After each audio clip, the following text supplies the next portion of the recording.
we hope you'll really like.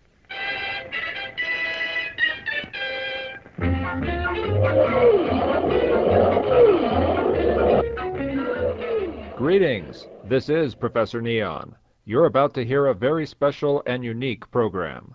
On Friday, February 5th, 1982, I had the pleasure of conducting UCLA's first and only J. Ward Film Festival, where we viewed long unseen J. Ward animations featuring that original dynamic duo of Rocky and Bullwinkle, and a host of other beloved characters. The event was held in the campus's largest lecture hall, Moore Hall 100, and was attended by students, staff, faculty, and a large number of persons from other local sites linked to the ARPANET, the precursor of today's Internet. The highlight of the evening was the live appearance by several key creative talents and voices behind the shows and other animation classics, including June Foray, the late Bill Scott, and Walker Edmiston, plus other surprises.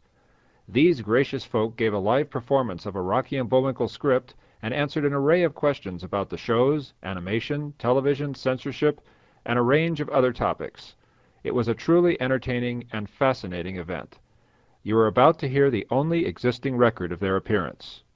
This material is copyright 1982-1996 Vortex Technology, all rights reserved. This program runs approximately 1 hour. As we begin, you'll hear a substantially younger Professor Neon introducing the guests. Then Bill Scott himself takes over, and we're off and running.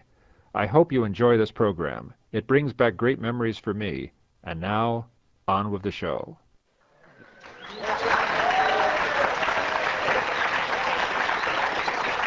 I would now like to introduce to you our special guests who have made their services available to us, no compensation, just to try to make this a little bit more fun for everybody.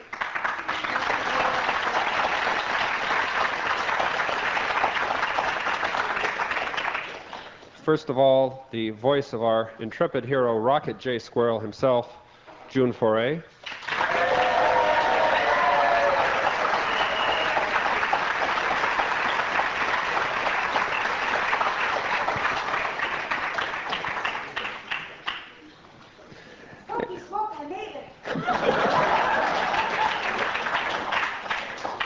And the voice of Bullwinkle, and who knows how many other voices as well. I lost track long ago. Bill Scott.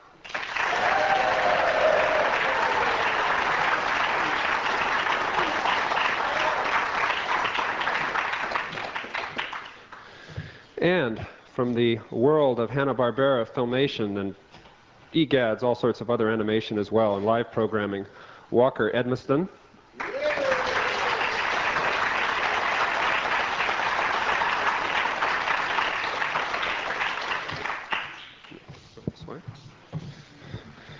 And finally, another... Go ahead. Squirrels get the short microphones. And I'd like to introduce to you right now at this point, before we proceed, also Jim McGeorge, who is another famous voice that goes back to Beanie and Time for Beanie, and a lot of current live and animated work.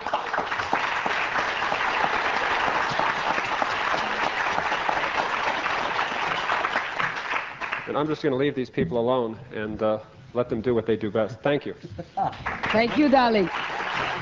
Well, I'd like to point out, too, that Jim McGeorge, along with being a fine actor and voice man, also wrote many of the things on the J. Ward series. Fine writer, Jim McGeorge.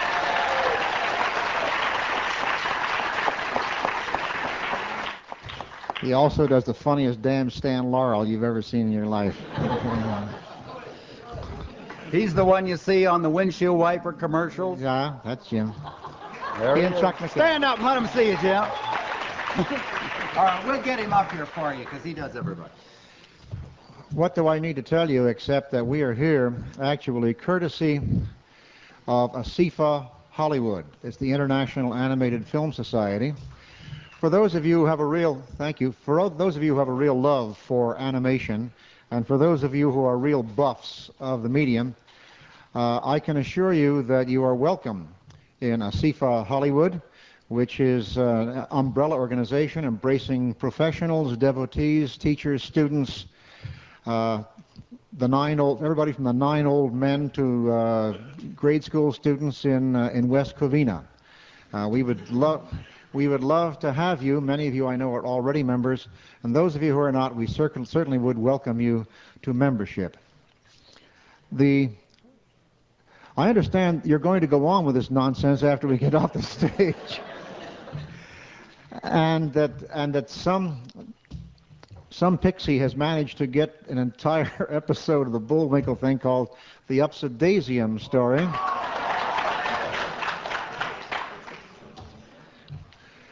We have brought with us tonight a script from the Upsidasium series.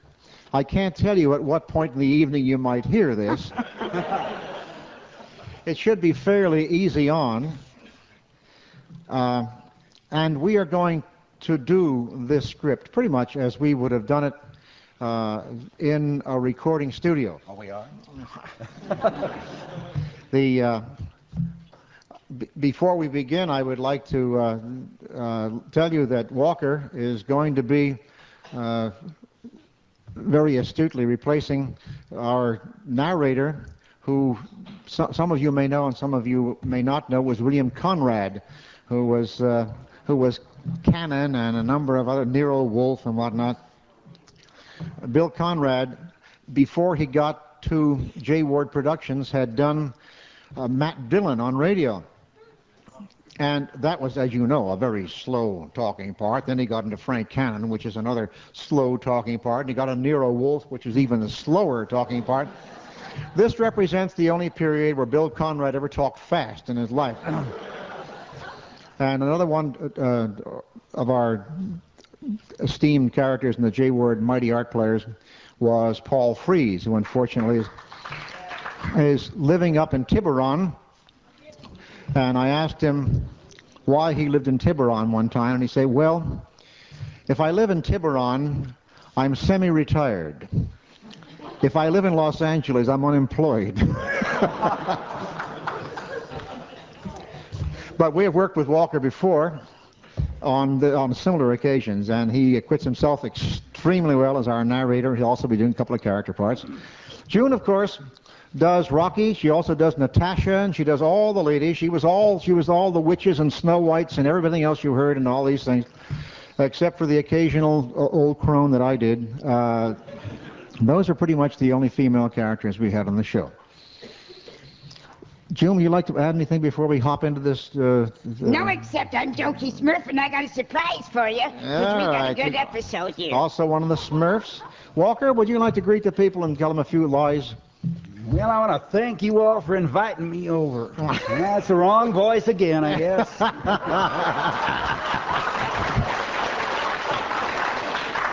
Well, that doesn't look like a golden pond to me. Well, shall we, with apologies to Paul Frees, William Conrad, and all the people I'm going to borrow some voices from, see if we can have a go at it. This will be episode number 65 of the Upsidasium story. Last time you remember, our friends were stranded in the middle of the desert with the sun setting fast. Well, they shivered their way through the long, cold night, and in the morning gazed out over miles and miles of miles and miles. Where do you suppose we are, Rock?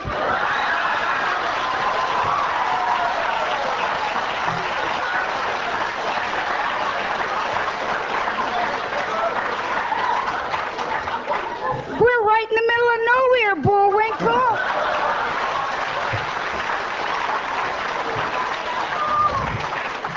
Oh, I'm glad. I thought for a moment we were lost. It was at that moment that Captain Peachfuzz made a momentous discovery when he fell over something in the sand. Rocky, Bullwinkle, look here. What is it, Captain? Well, if we weren't in the middle of the Sahara Desert, I'd say it was a railroad track. That's you, one on you. What do you mean, Bullwinkle? That's just a mirage. A mirage? No, a mirage. That's the Abu Bain fella told me about it. That there is called the octopus illusion. Optical illusion. Yeah, whatever. It's not really here. Look, I'll kick it. Boy, that's what I call a mirage. thing's as hard as a rock. And look, coming down the track. Sure enough, as the boys watched, an express train bore down on them like an express train.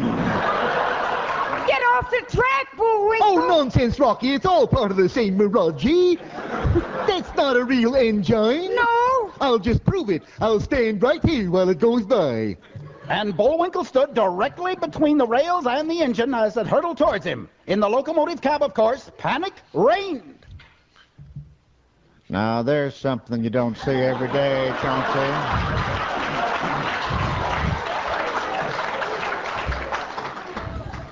Watch that, Edgar. A moose. Waving at us from the tracks.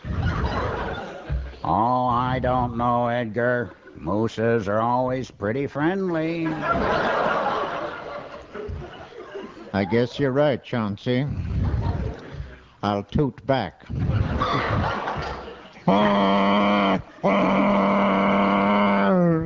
that sure sounds like a real train to me, Bullwinkle. Come to think of it, I never did hear a mirage with a whistle. Hark! Look out, Bullwinkle! And as Rocky launched himself through the air, at the last possible instant, pushed Bullwinkle out of the way. Gee, that was close. Yeah, they don't make mirages like they used to. Halt! Halt, I say! Avast and belay and all that sort of thing. We must stop that train, Rocky. It's the only way we'll get out of this desert. Right. Bullwinkle, if you'll just give me a little altitude, I'll try to catch it. Okay, Rock. And as Captain Peachfuzz watched in amazement, Rocky held himself rigid as Bullwinkle picked him up like a javelin. Putting on a little weight there, Rock. Then Bullwinkle took a short run and with a mighty heave, tossed Rocky high into the air. As soon as he gained enough altitude, the plucky flying squirrel headed downward, straight for the speeding train. I tell you, that boy is a flying fool. Rocky drew up even with the locomotive and tried to fly into the cab. Unfortunately, he misjudged his distance a trifle and flew right through. Hey!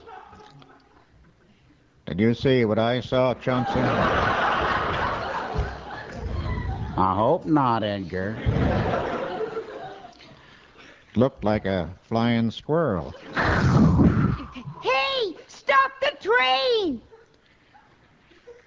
You know what, Chauncey? I think we've been on this run too long. How's that, Edgar? If the squirrels have started following us, Yes? we must be nuts.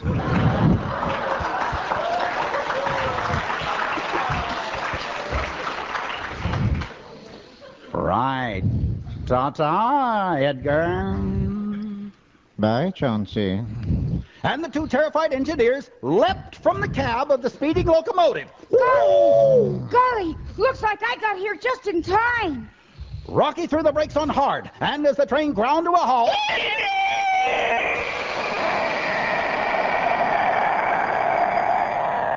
A few moments and several explanations later, the engineer were back in the cab and our hero safe on board the train as it started westward again. Well, we're on our way again, Rocky. You bet, Captain. And this time, nothing can go wrong. Well, it better people will stop watching the show. No such chance, for at that moment, just a little way ahead, Boris Badenoff stands by a switch that, if thrown, would immediately derail the train. But why, Boris?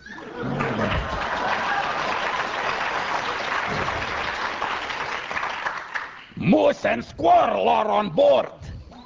But what about all the other passengers? Well, you can't make an omelet without breaking egg.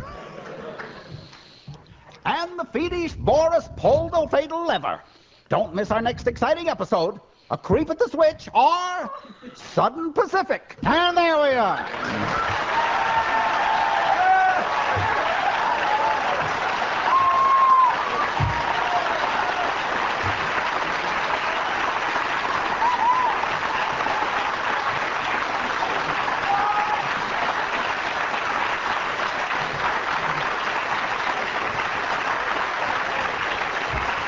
Thank you.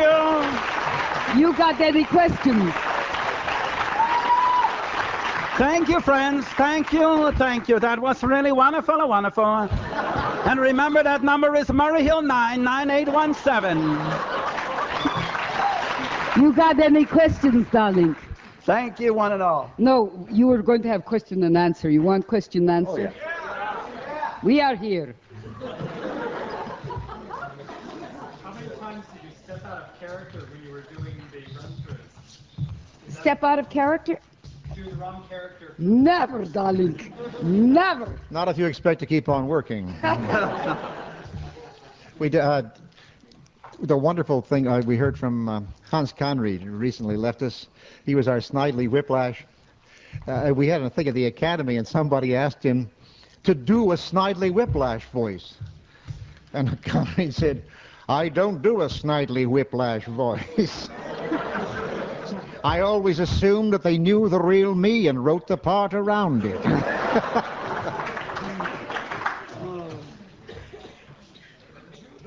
Too much improvisation on that show because it sounds like. No. Really, it was all written.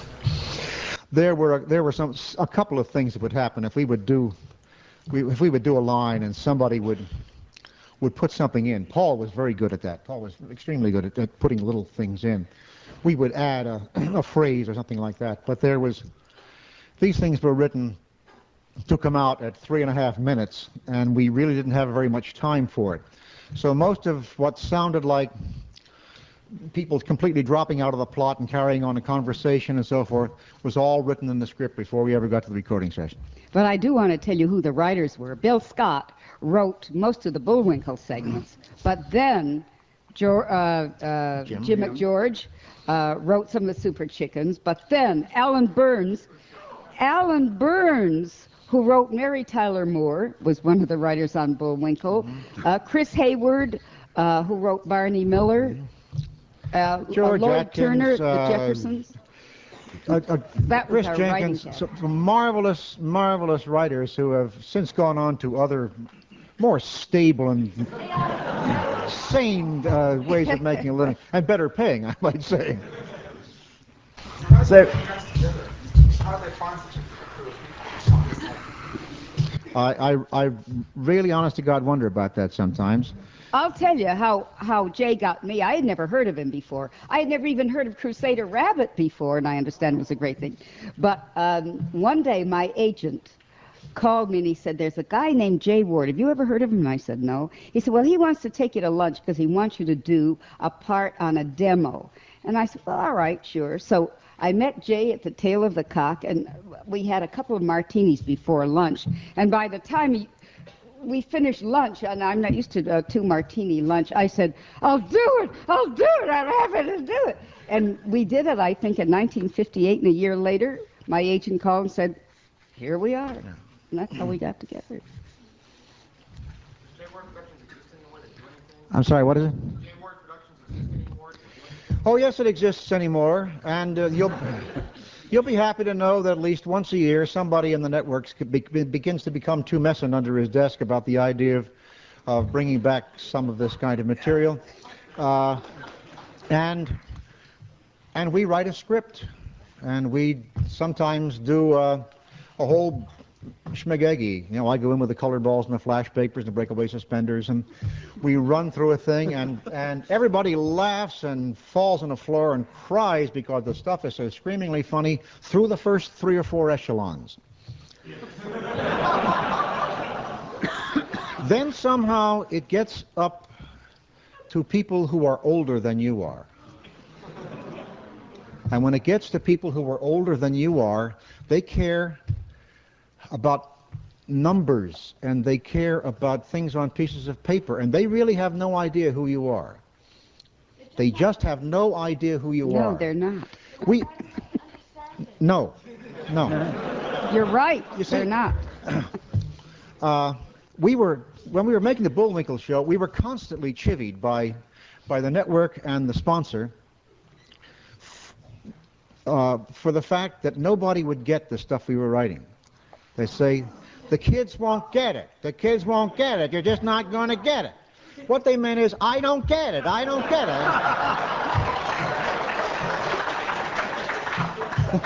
I can tell you this, and I think I can say it about every writer who has written for animation that I know of, the good stuff that you know.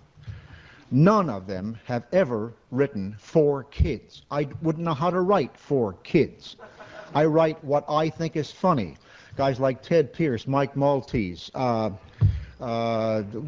Foster, Ted Sears, Bill Peet, all these people. Cal Howard wrote stuff they thought was funny. They never thought of it being a writing for kids. As a matter of fact, until the damp claw of television got on animation, it was never considered a children's medium.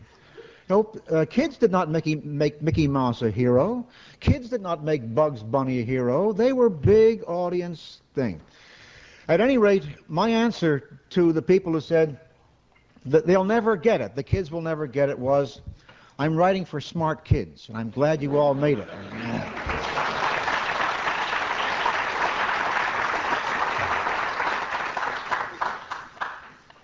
What was the relationship between the original time for Beanie and these later type of things? Because you mentioned some of these things, and I grew up on that. And was that live?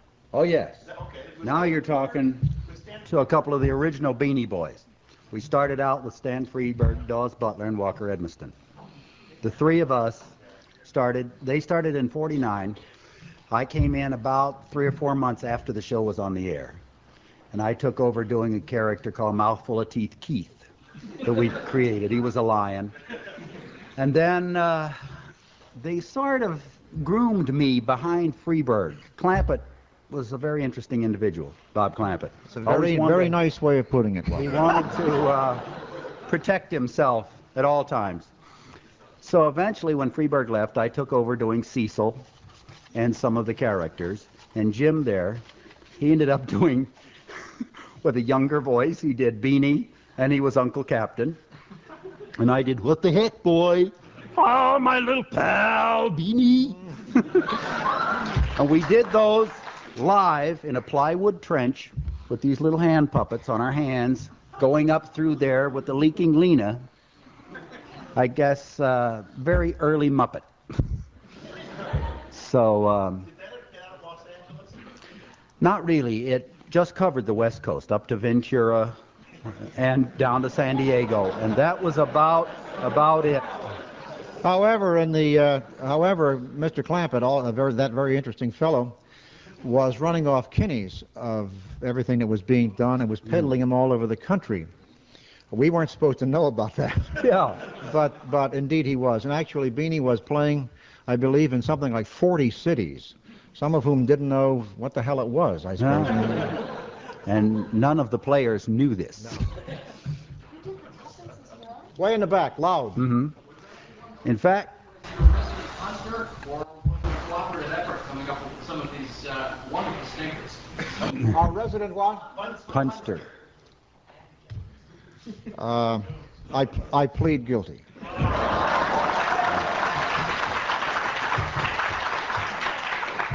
Yes, I wrote.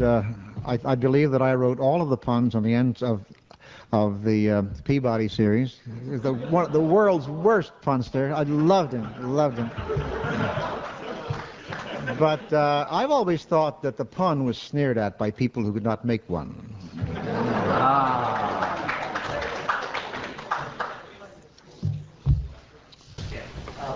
What percentage of the puns did you do in advance, and how many did you work out when you were just doing the script for the first couple of times? No, that.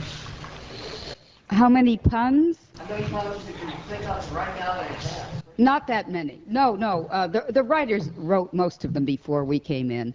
They were written so expertly that why try to change something that's really great to begin with? I can tell you the recording sessions were some of the most joyous occasions that you'd ever want to be at. We would get together with some of the finest actors in this part of the world, and we'd be in the studio for, 3 hours, something like that. But it was mostly telling jokes. And there was a fine feeling of rapport. Everybody loved and appreciated the scripts. They knew exactly what they were all about. And the people would read through once, then we record. It was seldom that we recorded straight ahead. We did 3.5, just as you heard tonight. We do 3.5 minutes straight. And Jay, anytime anybody make a fluff, Jay is in the engineer's booth, and he would mark off something, and he would go, that's great. And we got pickups, and then we'd do pickups, and they would be laid in later. Most of the stuff was done first reading. That's pretty easy to understand when you've got which I suppose it was at that time the younger set who were eager and ready to go, but we were dealing with fellows like Charlie Ruggles and Edward Everett Horton, who were not essentially radio people, where most of our people had a great background.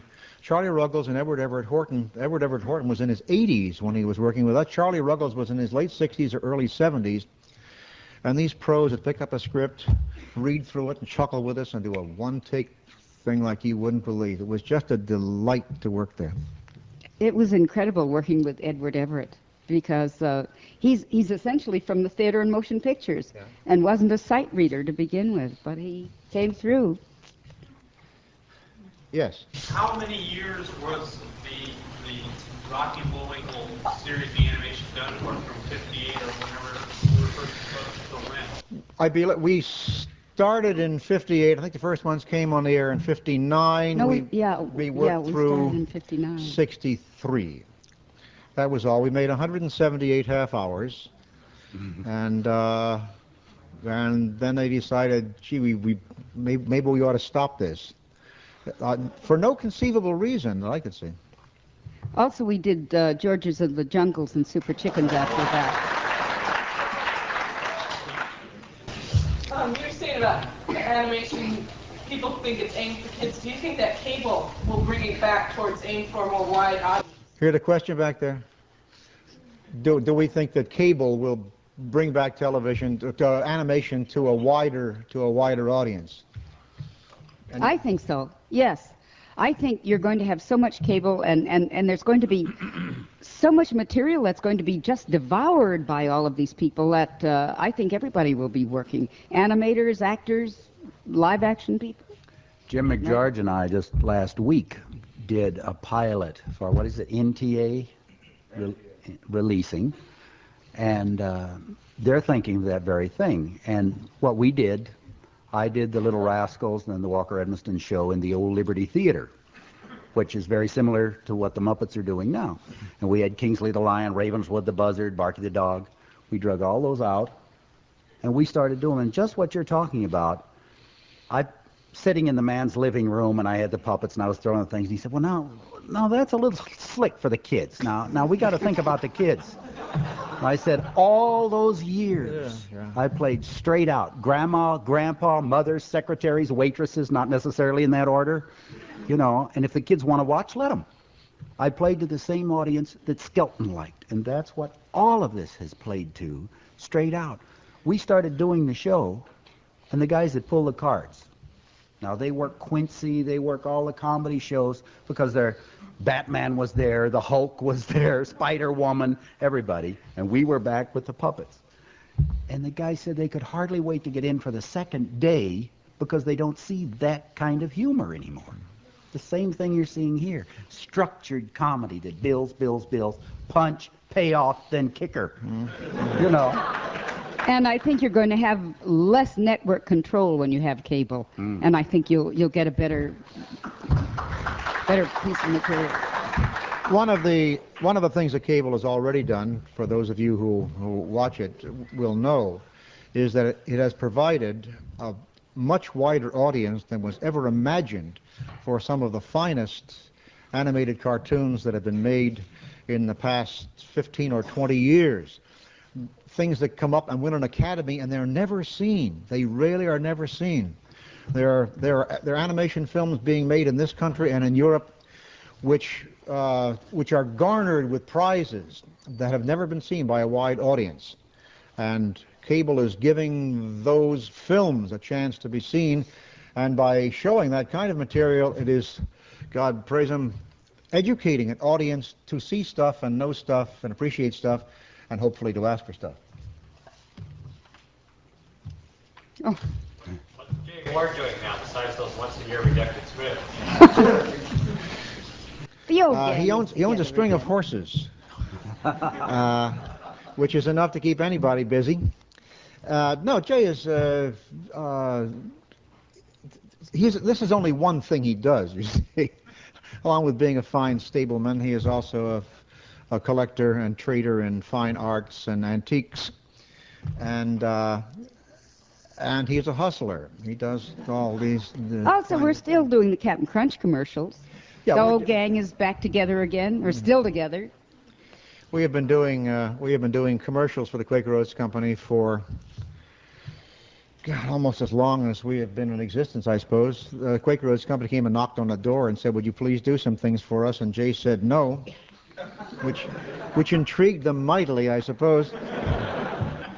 And then he agreed reluctantly, only if we could make them funny. And for a long time, we were able to do that. Albeit, I must say that we have now outlasted at least 4 Quaker Oats administrations. We have been there longer than anybody except the man with the funny hat.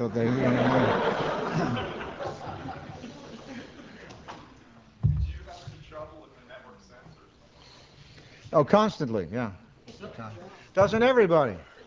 You should hear producers of animated films talk today about network censors. Talk to Bill Melendez. Bill Melendez would grab this microphone and bend it over backwards, telling you what it took to get such a innocuous thing as The Lion, the Witch, and the Wardrobe on. You know, I would consider that your basic dull show. What could possibly be wrong with it? But it was just murder to try to get anything through. In our own experience, we started out with a sea captain, you know, with a little saber here, and he would draw and he'd charge off against pirates and octopi and what. Nobody can have a saber anymore. Nobody can hit anybody anymore. The only reason for having an elephant in the script is to have him fall on somebody. An elephant can't fall on anybody anymore.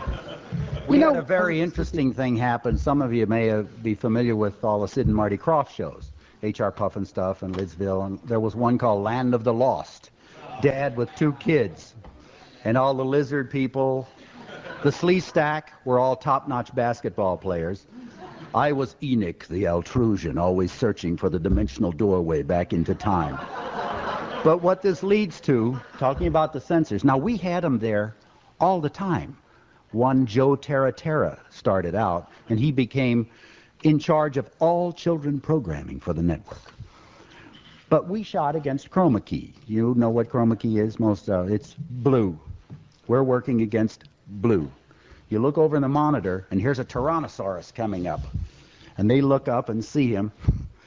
So one of the kids, I guess it's Dad, takes a spear, and he threw it. And it went up, and it stuck in the blue sight. You look over on the monitor, and here it is in the flank of the Tyrannosaurus. And he's standing there going like that. And they marveled, "That's the greatest thing. We could never plan that. That's terrific." And just as he's moving, the stick fell out. "Oh, God, that's great. Oh, what fantastic." And Joe says, no, we can't. Listen, we no, can't do that because you're injuring an animal. And they said, "Wait, this is a Tyrannosaurus, a fake Tyrannosaurus." "Oh, no, because the children will see that and you're hurting that animal and it's causing pain. No, you can't use that at all." So that's the type of pain you're facing. Well, Walter Lantz was telling me, you know, he's the creator of Woody Woodpecker. And what is more innocuous and stupid than Woody Woodpecker, you know? To put these into syndication, Walter himself stood over a moviola, and he had to cut this and cut this and cut this because they said it was violence. You know, Woody Woodpecker knocked somebody in the head. You know, it's insane. That was the I wonder nicest. anything gets on. That was the nicest thing about doing the Bullwinkle show. We were always so late. We were always so far behind schedule that anytime anybody made any kind of comment at all, we said it's too late.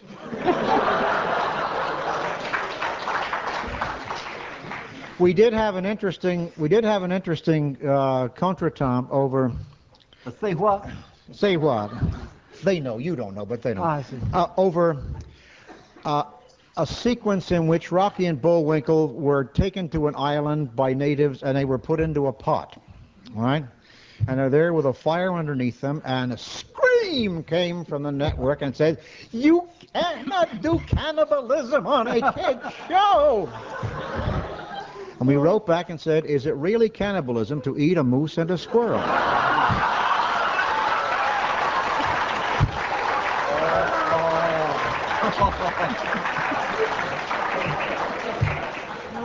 And besides, we said it's too late.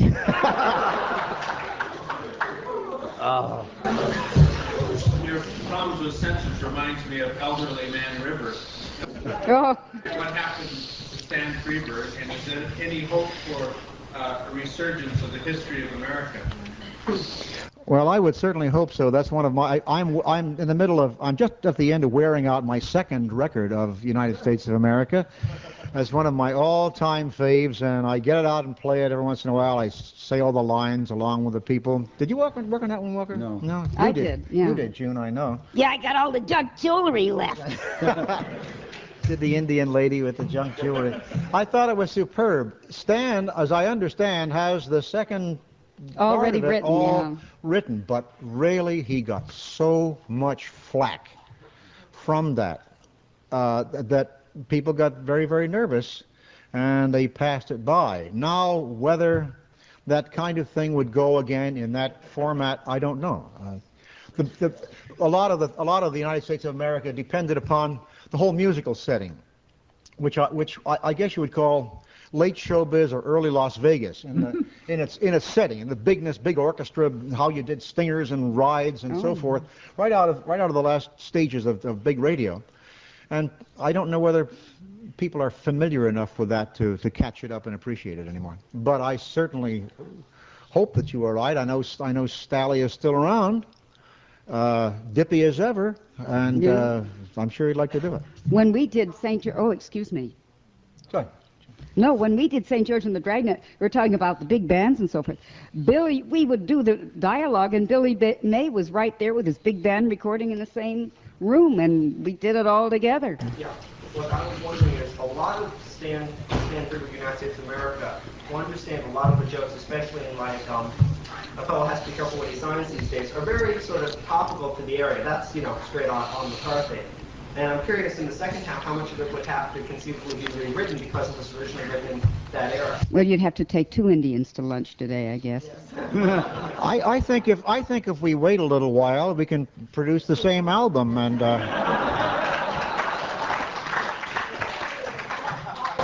Within the Rocky and Bullwinkle stuff, how many of the jokes were meant to be sort of topical jokes? There weren't that many. That's why I think it's just as funny today. Occasionally you'll say, there was one about, wasn't there a baseball player, Wally Moon or something, and the Kerwood Derby? Yeah, Who's ever heard of Kerwood Derby? What was it? I never remember. Nobody can say it right Derby. anymore. We've ruined the man's life. Derwood Kirby.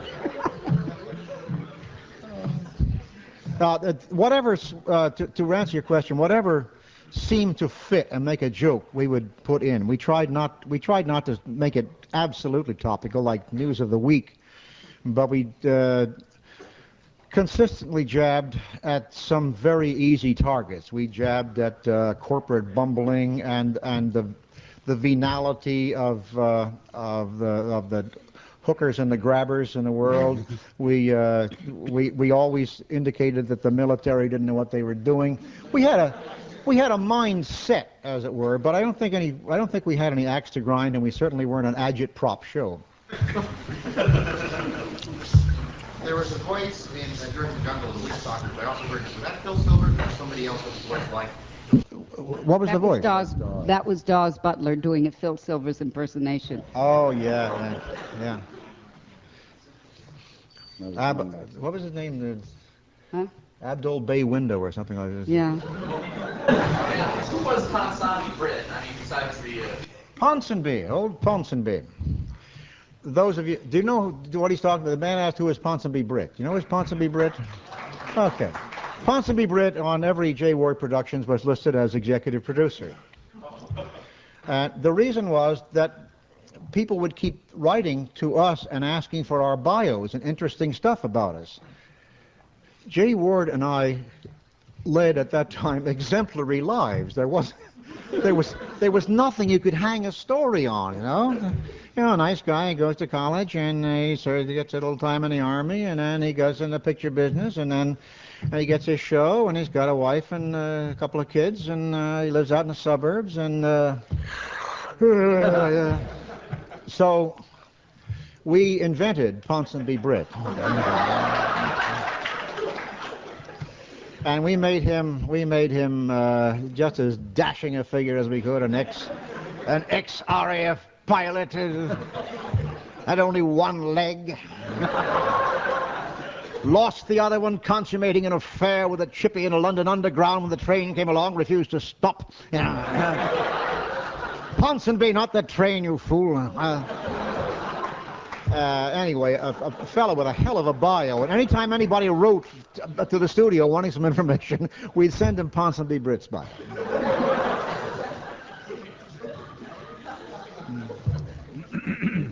How many kinescopes survive of Cecil and Beanie now? I know it's not live, the old show. Are there... Clampett has a few, I guess, but a fellow I met at one of these get-togethers down at the Bonaventure Hotel, he came up and told me that he had 5 or 6 beanies and Thunderbolt the Wonder Colt that he had bought out of the recycler. And he bought some old 16-millimeter films, and in it was some Time for Beanies. And I was rummaging through some things recently and opened a box, and I came across, I have one Time for Beanie and Thunderbolt the Wonder Colt. So those go way back. How long did that show run live? Beanie was what, 5 years? Let's see, 49, 50, 51, 52, 53, 54. I would say 7. Yeah, because we did it the last couple of years. Then I left because we started Thunderbolt the Wonder Colt, and that's when Jim and Don Messick and Irv Shoemaker did Beanie, and I was over on Thunderbolt the Wonder Colt, this little horse that changed into the magnificent Thunderbolt. Then we came up with a villain called Willie the Wolf. And then Willie the Wolf ended up doing his own show with, I was on George Putnam quite a bit, haranguing him, and Del Moore. The guy to be so harangued. we started doing a live hour every night, Del Moore and I, strictly full ad lib. Originally he had a half-hour film, and we got rid of that, and we went for a couple of years, until Clampett decided he wanted more for letting me do the show than I was making. See, you made really big bucks in those days.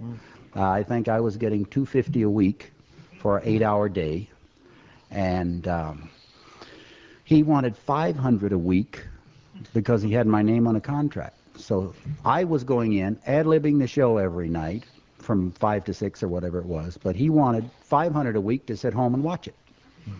So the network said, I don't think so. No. So that's when it all changed. I'm sure you have other things to do this evening, so can we just take a couple of more and then we'll knock it off and let you watch the rest of this nonsense? You already asked me. Yes, Lynn. Why loosen the squirrel? All right, all together now. Why?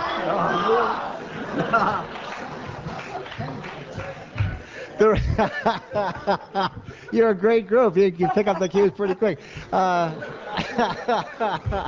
reason was that when Jay was doing Crusader Rabbit in San Francisco, he had created that with a man named Alex Anderson. Fine, splendid, funny gentleman.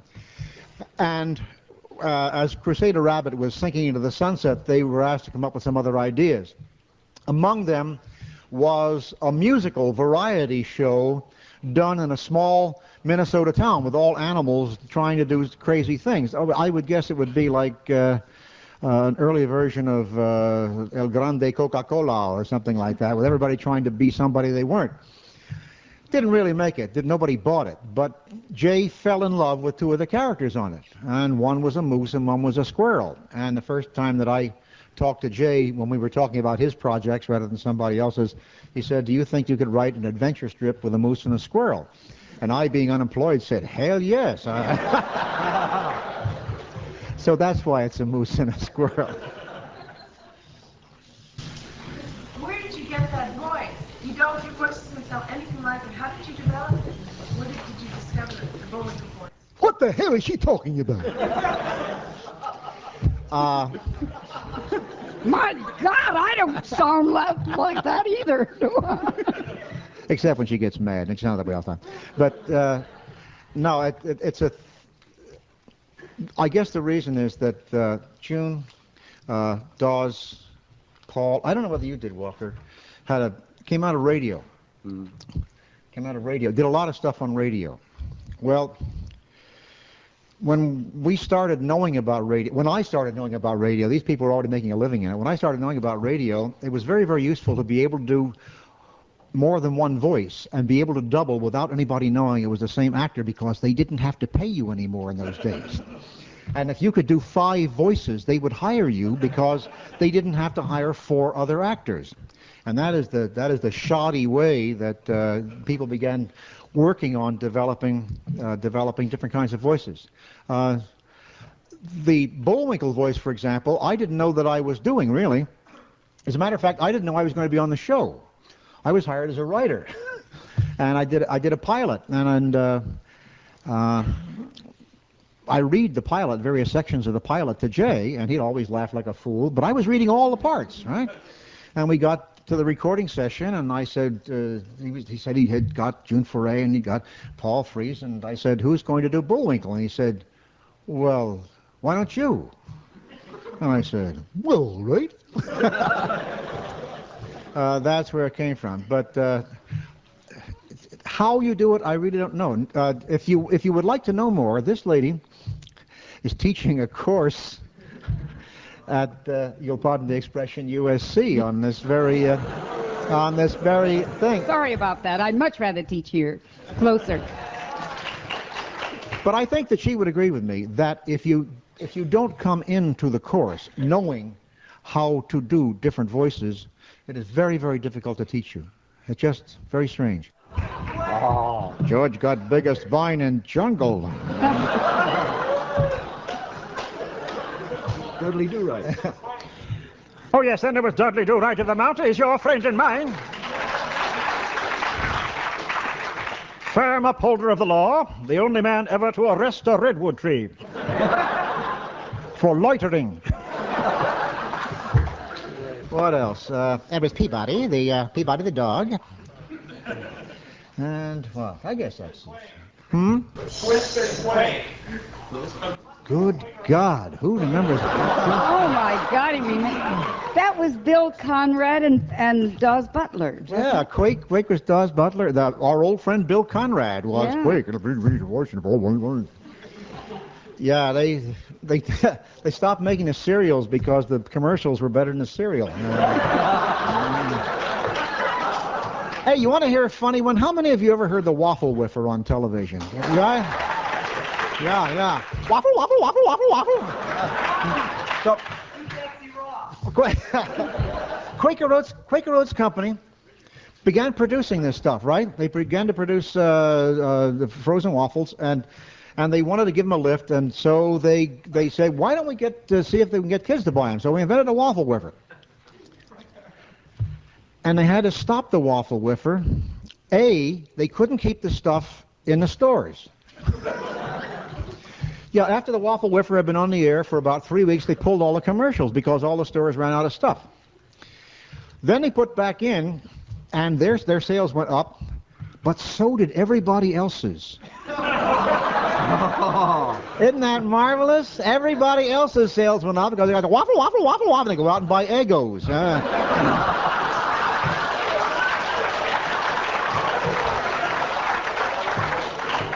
And it didn't matter to the Quaker Oats Company that they were making more money if the other guys were going to make it. The hell with them. Well, I was just thinking, somebody out there was talking about more voices. Well, we all do a lot of voices. But I'd like for you to take about 5 minutes and meet Jim McGeorge. He does some voices. Let's go down and join you. Thank you. Thank you.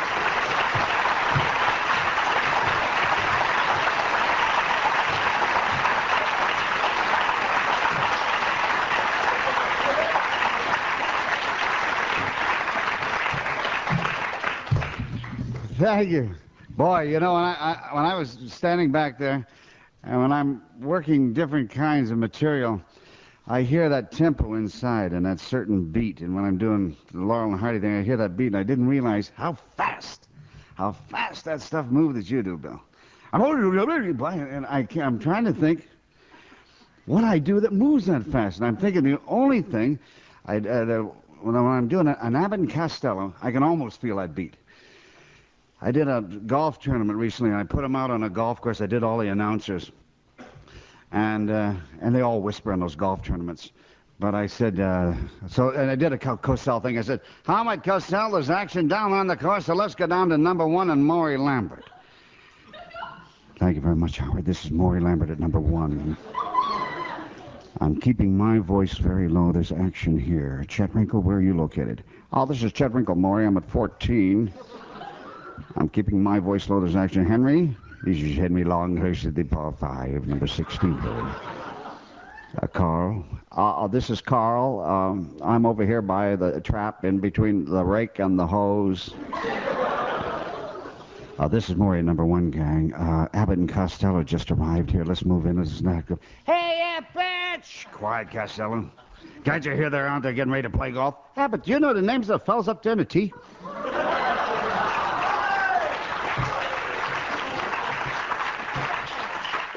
Why, of course, Costello. Will you tell me their names? So when I'm introduced, those guys don't know who they are? Well, all right, but they got very peculiar names. Who's hitting the ball? What's leaning on his putter? And I don't know, is a guy in a red cap talking to the caddy. That's what I'm trying to find out. Who's hitting the ball? Yes. How many name of a fellow hitting the ball? Who? Guy hitting the ball? Who? Guy getting ready to hit the ball? Who's hitting the ball? What are you asking me for? I'm not asking, I'm telling you. I don't know. He's a guy in a red cap talking to the caddy. I know. What's the name of the guy hitting the ball? No, what's the name of the guy leaning on his putter? I don't care who's leaning on the putter, who's hitting the ball. I don't know. He's a guy in a red cap talking to the caddy. Wait a minute. Do you know what's the fellow's name carrying the Wilson bag? He says, no. He says, what's the guy? He says, will you tell me the guy carrying the Wilson bag? He says, why? Because he's carrying the Spaulding bag. What's the scorekeeper's name? Tomorrow's keeper score. Who's hit the ball? What's the leader's putter? I don't know. It's talking to why, because, and I don't care. Oh, Bill Scott, hell of a nice guy. Let's get a little of that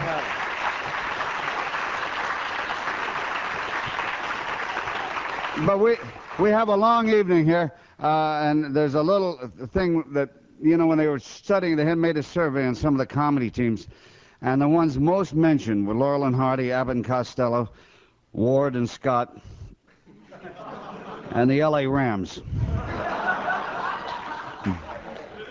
But there's a little thing when they were looking through, they did a Laurel and Hardy motion picture of all the highlights, and John Wayne worked with Oliver Hardy in the Fighting Kentucky in 1949, but he never worked with Stan Laurel, and I got to thinking what it would be like. So if you'd picture this smoke-filled Western bar, and the boys are there having a few drinks, and in the background you can hear a piano kind of wailing away, and all of a sudden there's a hush that runs through the room. Big Duke McCabe's coming to town. Big Duke McCabe's coming to town? Hey, there's a lot of trouble, man. I'm getting out of here. Oh, good old Lord. Big Duke coming to town. Yeah, here he comes now. It's too late.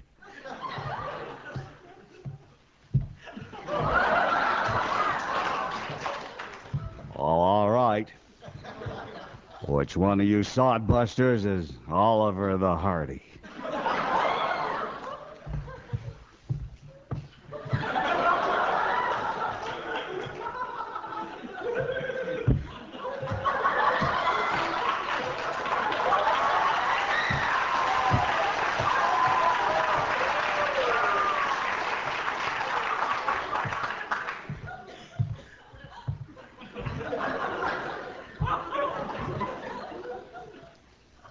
What do you want him for?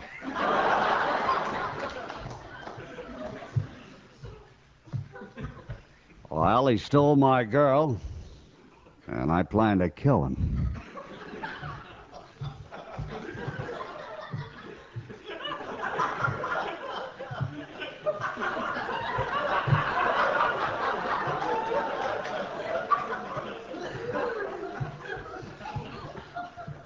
What does your girl look like? Well, she's got long, dark hair and blue eyes and tapered calf and a very firm thigh and a smile that'll light up a room. That's her, all right. Do you know what this fella Oliver the Hardy looks like? All I can't say is I do, but when I find him, I'm going to kill him. He doesn't know what you look like, Ollie. Stanley, will you come here? Excuse me, sir. I'd like to talk to my friend for a moment. Why, do you realize that he's got a gun on him? Why, he could shoot. Why, tell him I'm out of town. Oh. He went out of town. And you better do the same thing before you get into a lot of trouble. Well, I'm going to go find my boys, and when I come back here, you better be here. We'll be here. And if we're not here, we'll be over there with your girl. Goodbye.